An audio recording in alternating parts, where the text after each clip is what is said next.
Et salut la team, j'espère que vous allez bien. Aujourd'hui on se retrouve pour une nouvelle vidéo. Dans cette vidéo, je vais tout simplement vous faire un petit tutoriel pour le handstand. Donc le handstand, l'ATR, l'appui-sol, enfin appelez-le comme vous voulez. En gros c'est juste une figure qui consiste à tenir sur les mains. C'est vrai que c'est une figure qui est assez cool parce que déjà elle est utilisée dans énormément de sports, que ce soit en street workout, en gym, en break, je crois que c'est tout. Je sais pas s'il y a d'autres sports où on fait des handstands. Mais c'est une figure quand même qui est vachement stylée, qui est pas trop compliquée et voilà, on devrait bien tous savoir faire ça. Du coup, c'est pour ça que je vous ai dit que j'allais faire un tuto. En plus, ça m'arrive des fois de poster des vidéos de moi en train de faire des handstands et on me demande souvent comment tu fais, c'est quoi la technique et tout.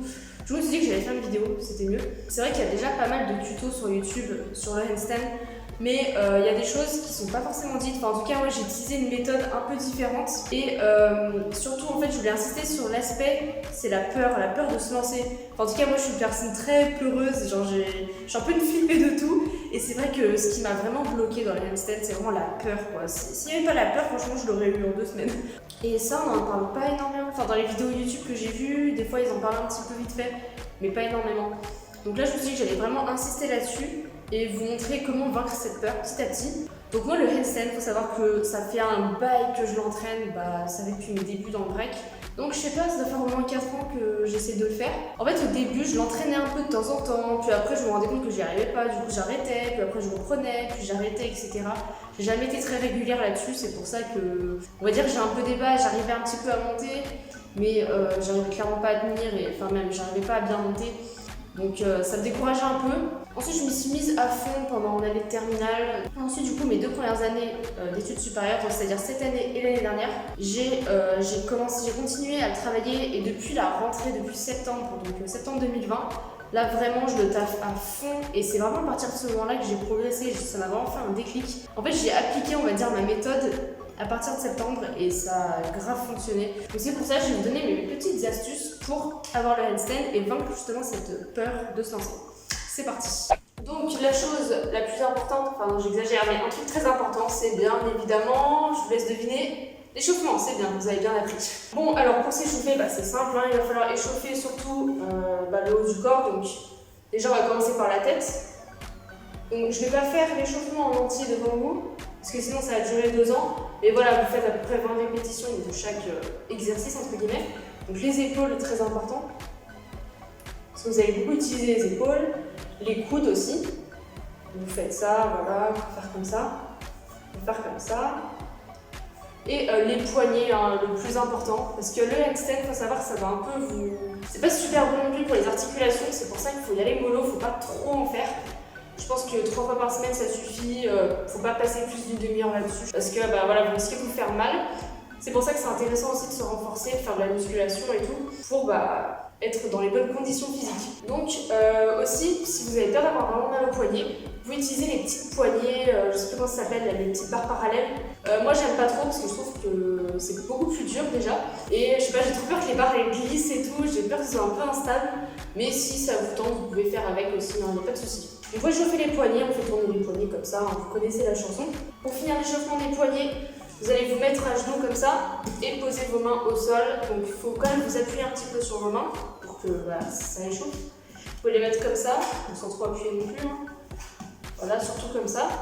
Une fois que du coup vous avez fait ça, vous pouvez même monter un petit peu sur vos mains. En fait, vous appuyez sur vos mains comme ça. Alors n'allez pas trop en avant, ça sert à rien d'être à moins de 90 degrés. Mais voilà, vous pouvez monter un peu comme ça. Je fais les poignets. Vous pouvez faire un peu l'ours. Genre l'air débile comme ça. Ensuite, donc moi ce que j'aime bien faire aussi, c'est échauffer le bassin. Donc le bassin comme ça. Parce que vous allez quand même un peu travailler les hanches, les abdos. Et travailler aussi le psoas, parce que vous allez, quand vous allez vous lancer, vous allez quand même faire une extension de hanche. Et aussi les chevilles. Quand vous allez vous lancer, vous allez quand même un peu utiliser vos chevilles pour l'atterrissage.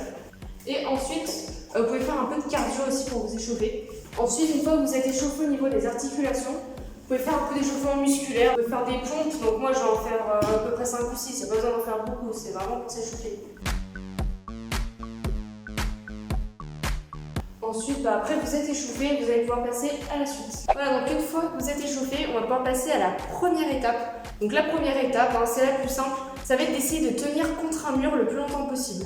Alors déjà, on se met d'accord au niveau de la technique. Donc c'est simple, vous placez vos deux mains devant vous. L'écartement des mains, ça je pense c'est assez personnel, c'est vraiment ce qui vous arrange, ce qui vous semble le mieux. Moi j'aime bien quand même pas trop les écarter, les mettre assez serrés. Mais souvent on dit que c'est à peu près la largeur d'épaule, enfin je trouve que ça va bien comme repère. Mais après voilà, vous pouvez faire un peu plus écarté si vous voulez, ou plus serré. Mais le mieux c'est en fait c'est que vos bras soient parallèles avec votre corps, comme ça vous tenez mieux. Ensuite quand vous montez, donc il va falloir monter le bassin et pas juste les jambes, et pas creuser le dos. On va essayer d'avoir le dos le plus droit possible et vraiment monter tout votre corps et pas juste les jambes. Et aussi donc gainer les abdos bien sûr pour tenir et avoir les épaules les plus tendues. En fait il ne faut pas que vous soyez comme ça, il faut vraiment que vous soyez, vos épaules elles soient vraiment tendues, je sais pas trop si ça se dit, mais au maximum. Et vos bras pareil tendus. Pas non plus verrouillé, pas pesant, mais un maximum tendu pour mieux tenir. Donc ça voilà la technique. Après je vous conseille pas non plus de trop vous acharner là-dessus parce que c'est quelque chose qui reste assez intuitif et tant que vous arrivez à tenir c'est ce qui compte. De toute façon il n'y a pas de technique idéale à part si vous voulez faire un handstand hyper propre bien sûr. Donc la première étape pour le handstand ça va être de s'entraîner contre un mur. Donc l'étape la plus facile, vous avez juste à vous positionner. Donc pour la distance à laquelle vous vous mettez, ça c'est à vous de voir à peu près. Plus vous vous éloignez du mur, plus vous aurez peur de vous lancer parce que le mur sera loin. Alors que plus vous êtes proche du mur, moins vous aurez peur parce que le mur est juste derrière. Mais le mieux c'est d'essayer de vous appuyer de moins en moins sur le mur. Donc en fait cette étape elle est assez rapide, c'est vraiment pour les débutants. Si vous avez déjà fait un peu des handstands et vous avez déjà commencé à vous entraîner, c'est peut-être pas nécessaire. Mais c'est juste pour vous habituer à la position, pour vraiment bien comprendre comment on se positionne et un peu habituer votre corps, renforcer votre corps. Donc ça vous n'avez pas besoin de tenir 2 minutes non plus, vous allez vous faire mal au poignet. Tant que vous tenez, on va dire entre 20 et 30 secondes, c'est bon. Et vous faites ça quand même plusieurs fois pendant plusieurs jours par exemple, si vous êtes vraiment débutant. Et ensuite, vous pouvez passer à la deuxième étape. Donc pour cette deuxième étape, déjà, il va falloir choisir une position de handstand. Vous en avez plusieurs. Vous avez jambes tendues, avec les jambes en S, donc c'est ce que j'aime bien faire. Et l'écart. Le handstand jambes tendues, il est pas mal parce que vous avez moins besoin de forcer avec vos bras. Parce qu'en fait, le but, ça va être de vraiment serrer vos jambes et de vraiment serrer les fesses pour mettre un maximum de poids dans vos jambes en fait. Donc normalement vous aurez un peu moins de poids sur vos mains. L'inconvénient de celui-là c'est qu'il fait un peu peur parce que vos jambes sont plus loin du sol et en plus faut être droit, c'est pas toujours facile. Moi j'aime bien celui en S parce que déjà vos jambes sont assez proches du sol, donc même quand vous faites sans mur c'est plus facile je trouve. Et c'est pas mal parce que vous avez une jambe à l'avant, une jambe à l'arrière, donc ça vous permet de vous équilibrer. Et vous n'avez pas trop besoin non plus de contrôler vos jambes, vous pouvez vraiment vous concentrer sur le haut du corps, sur vos abdos, sur l'équilibre. Et sur un écart, moi je trouve que c'est plus facile. Je sais pas pourquoi, mais il est assez facile à tenir, je trouve, donc voilà, il est assez sympa. Par contre, il est plus dur, je trouve, pour monter en écart. Du coup, moi je triche un peu, je vais d'abord en S et après je passe en écart. Donc là, pendant cette étape, vous allez essayer de vous décoller du mur. Donc vous allez vous lancer contre le mur et vous allez vous séparer du mur petit à petit. Donc le mieux, c'est par exemple de mettre une jambe contre le mur et l'autre en l'air et vous essayez de vous décoller un peu du mur et de tenir sans toucher le mur. Donc pour ça, il va falloir quand même pousser avec vos doigts pour pas que votre corps retombe du côté du mur et vraiment gainer les abdos pour tenir le plus longtemps possible. Donc cette étape, elle est quand même un petit peu longue parce que le but, ça va être de vraiment de vous faire comprendre comment on tient en équilibre. Donc il y a cette fameuse règle entre guillemets, c'est que quand vous basculez vers l'avant, donc c'est-à-dire là du côté du mur, il va falloir pousser avec vos doigts. Par contre, si vous basculez en arrière, on va dire de l'autre côté, là, c'est avec vos paumes qu'il va falloir pousser. Et ça, vous allez vraiment le sentir en fait en faisant ça. Une fois que vous arrivez à tenir, on va dire, entre 5 et 10 secondes, allez, on va dire 10 secondes sans toucher le mur, là, vous pouvez passer à l'étape suivante. Donc cette étape, elle est hyper importante.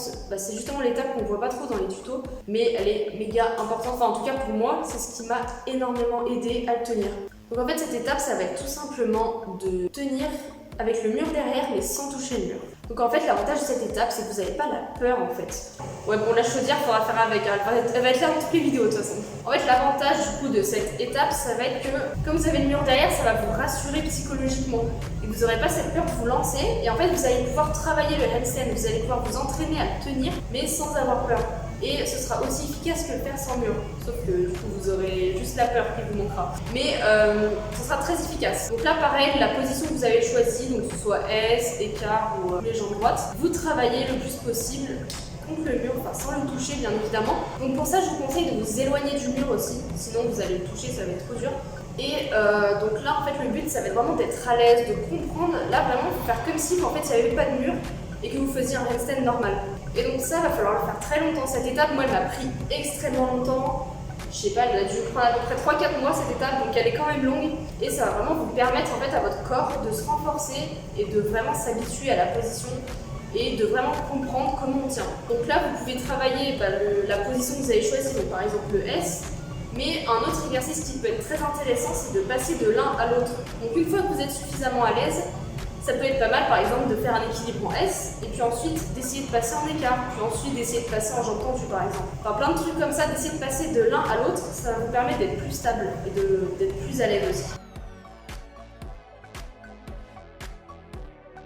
Une fois que vous arrivez à tenir, on va dire, entre 5 et 10 secondes, ou on va dire une dizaine de secondes, c'est déjà bien, mais le but ça va être de tenir quand même le plus de fois. Faut pas que vous arriviez à tenir une fois 10 secondes et puis après vous n'arrivez plus à tenir.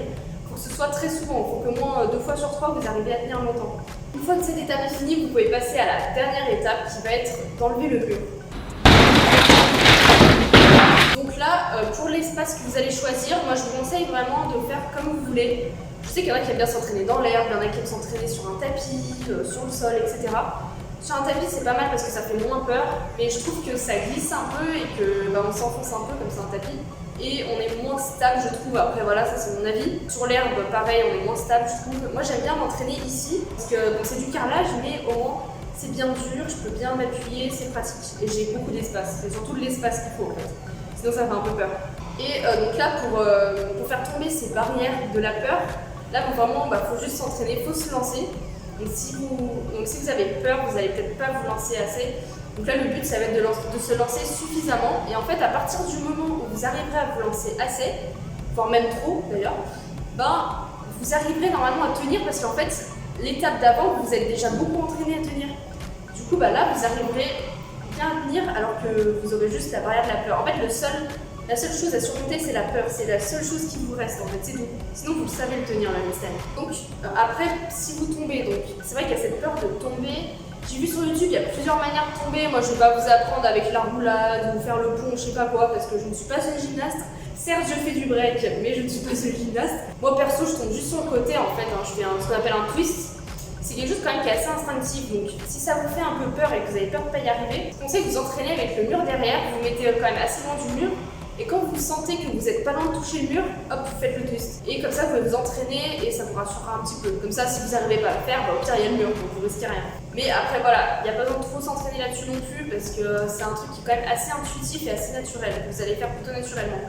Ensuite, donc une fois que vous arrivez à tenir, vous avez votre handstand et donc pour passer d'une position à l'autre, vous pouvez par exemple soit changer la position de vos jambes ou alors passer d'une position à l'autre. Par exemple, vous faites le handstand en S, vous avez envie de le faire en jambes tendues, vous essayez de passer du S aux jambes tendues, comme je vous ai dit tout à l'heure. Aussi, une autre chose, si cette étape met un peu de temps, si vous avez vraiment du mal à vous lancer, je vous conseille de continuer à travailler avec le mur derrière, comme ça vous ne perdez pas ce que vous avez travaillé et vous continuez un peu à travailler la force, à réussir à tenir le plus longtemps possible. Par exemple, vous faites 5-10 minutes avec le mur derrière et le reste du temps sans mur. Donc après, une fois que vous l'avez, vous avez juste à vous amuser.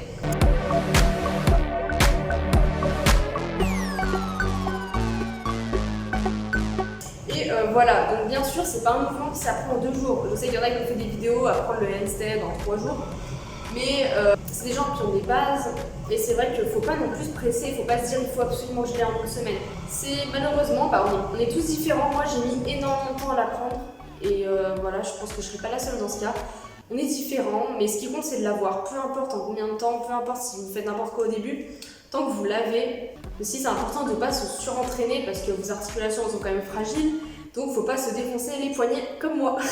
Non, moi c'est pas que le handstand qui m'a défoncé les poignets, il y a aussi d'autres trucs. Voilà, c'est tout ce que j'avais à vous donner comme conseil. N'hésitez pas à me poser des questions dans les commentaires si vous avez des questions sur le handstand, je vous réponds. C'est la fin de cette vidéo, j'espère qu'elle vous a plu. Si c'est le cas, n'hésitez pas à me le faire savoir avec un petit pouce bleu. N'hésitez pas également à vous abonner à la chaîne en activant la cloche si vous voulez recevoir une notification de mes prochaines vidéos. Et donc voilà, moi je vous dis à la prochaine, entraînez-vous bien, ciao.